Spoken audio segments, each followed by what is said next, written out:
지난 11년간 총 23편에 걸쳐 완성된 인피니티 사가에는 최강의 아이템인 인피니티 건틀렛을 차지하기 위한 빌런과 이를 막기 위한 히어로의 대립구도가 집중적으로 조명되었고, 그 결과 인피니티 건틀렛을 가공할 위력은 블립이라는 단 하나의 단어로 정의되기도 했을 만큼 MCU 내에서 큰 파장을 불러일으키기도 했었죠.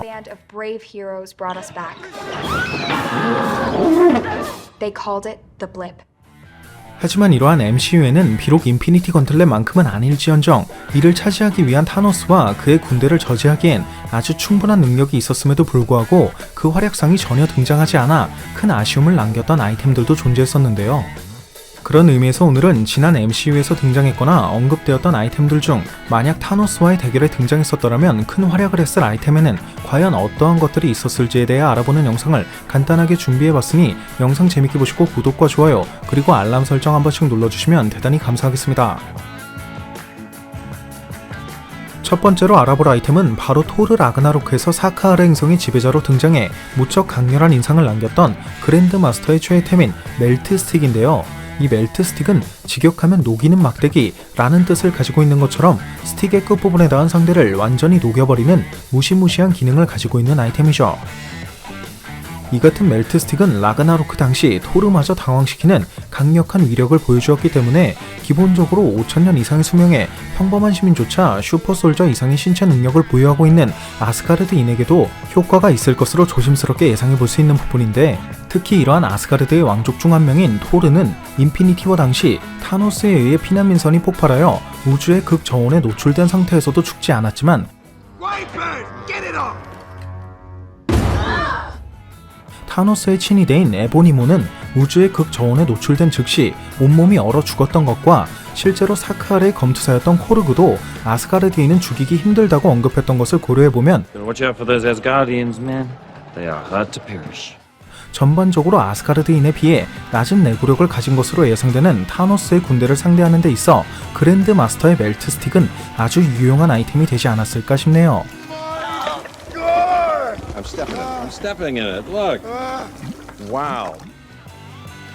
그리고 이러한 녹이는 능력을 가진 아이템은 비단 외계에만 존재하는 것은 아니었는데요. 영화 앤트맨에 등장했던 데런 크로스는 미완성 피입자로 만든 광선총을 이용해 살아있는 생물을 젤처럼 변형시키는 마치 원거리 버전의 멜트 스틱과 같은 무기를 개발하기도 했는데, 당시 그가 살아있는 생물을 안전하게 확대 축소시키는 것에만 꽂혀 있었던 탓인지 이 같은 피입자로 만든 광선총은 실패작으로만 치부했던 탓에 타노스의 군대를 손쉽게 무력화할 수 있는 무기가 될 수 있었음에도 불구하고 별다른 주목을 받지 못했다는 점은 무척 아쉬운 부분이 아니었나 싶네요.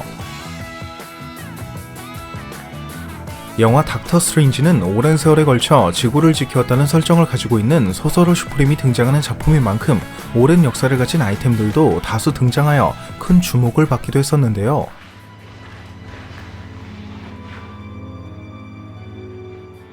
그 중에서도 에이션트원과 함께 초창기에 스티븐을 지도하는 데 많은 도움을 줬던 모르도가 사용하는 지팡이는 일명 리빙 트리뷰널의 지팡이라고 불리는 것으로, 이는 마블 코믹스의 창조주로 알려진 원 오브 볼의 직속 부하이자 마블 세계관 내 재판관이라고 할 수 있는 리빙 트리뷰널의 힘이 깃들어 있는 아이템으로도 잘 알려져 있는 것이기도 하죠.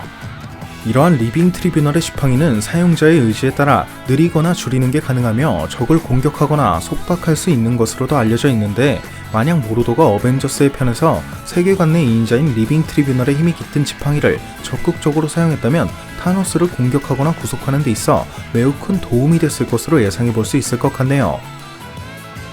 또한 타노스를 구속하는 데 있어 아주 안성맞춤이었을 것 같은 아이템에는 이것을 빼놓을 수 없을 것 같은데요.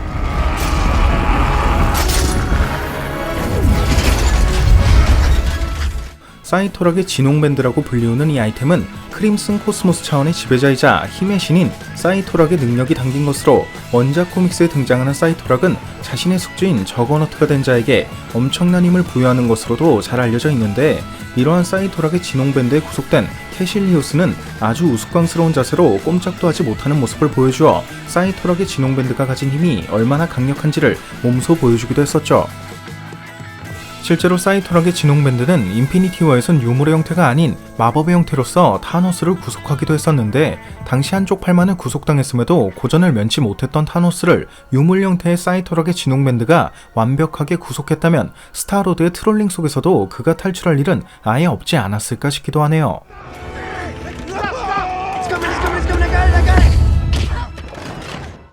참고로 이러한 사이토락은 제주도가 그 기원이라고 하며, 사이토락이라는 이름도 식도락이라는 한국어에서 착안한 것이라고 하니 더욱 친근하게 느껴지는 부분인 것 같습니다. 그리고 닥터 스트레인지에 등장했던 수많은 아이템들 중 주목해야 할 만한 것은 아직 한 가지가 더 남아있는데요. 마지막 전투에서 웡이 들고 있던 지팡이는 바로 와툼의 지팡이라고 불리는 것으로, 원작 코믹스에선 마블 유니버스의 다양한 멀티버스를 통틀어 총 6개밖에 존재하지 않는 신비로운 유물로 등장하는 것인데, 이 지팡이에는 무려 사용자의 마법 에너지를 2배 이상 강화시켜주는 능력이 있기 때문에 이를 인피니티 워에서 소설어 슈프림인 닥터 스트레인지가 사용했다면 과연 어떠한 결과를 낳게 되었을지가 심히 궁금해지는 아이템 중 하나라고 할 수 있을 것 같네요.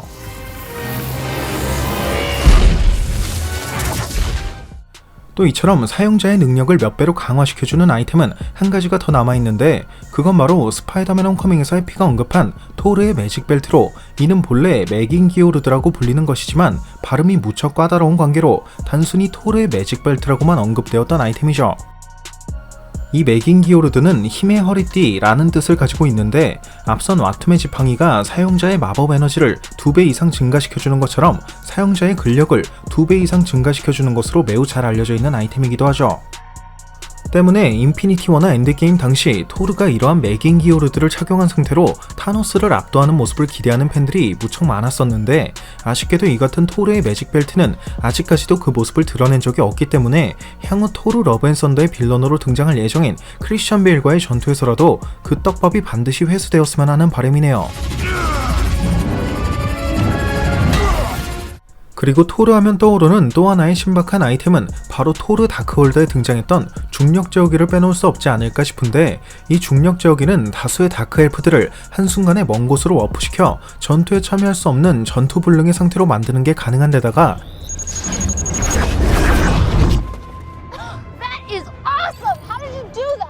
몸에 직접 접촉시킬 경우에는 에테르의 힘을 흡수한 말레키스의 신체마저 분리시킬 수 있는 굉장한 위력을 보여주기도 했었고, 심지어 인간의 기술력으로 대량 생산도 가능할 것으로 추측해볼 수 있는 것이기 때문에 인피니티 워나 엔드게임 당시 타노스의 대군을 상대하기엔 아주 적합한 아이템이 됐을 것 같네요.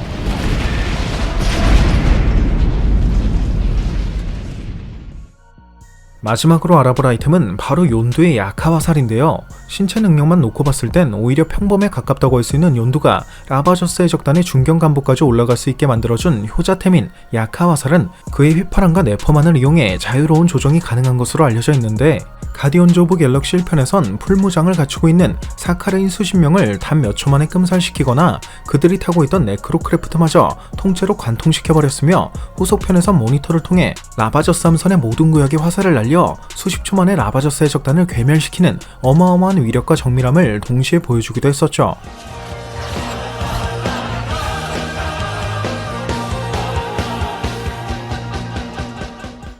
또한 이러한 야카화살은 휘파람을 불어 추가적인 조작을 하면 아예 화살 전체에서 화염이 뿜어져 나오는 불화살로도 사용 가능한 모습을 보여주기도 하는데, 실제로 욘두는 이 같은 불화살을 이용해 우주선의 내벽을 뚫고 우주선 전체를 폭파시킨 적도 있으며, 미국의 한 마블팬은 야카화살의 평균 속도가 약 1530km/h에 달하고 화살에 불이 붙는 순간의 속도는 무려 5400km/h가 넘어간다는 내용을 공개해 한때 야카화살의 진정한 위력에 대한 더 큰 관심을 불러일으키기도 했었죠. 그리고 심지어 가디언즈 오브 갤럭시 2의 쿠키 영상에 등장한 크레이글리는 욘두에게 물려받은 야카화살의 조작이 미숙한 상태에서 실수로 날린 화살만으로도 가오갤레에서 탱커에 가까운 역할을 맡고 있는 드렉스의 목을 파고들 정도의 위력을 보여준 적도 있기 때문에, 그가 이 같은 욘두의 야카화살을 자유롭게 조종할 수 있는 상태에서 인피니티 워나 엔드게임의 대규모 전투씬에 등장했다면 적어도 타노스에게 직접적인 데미지를 주지 못했을지언정 그의 군대를 상대하는 데 있어서만큼은 상당히 큰 역할을 수행할 수 있지 않았을까 싶네요.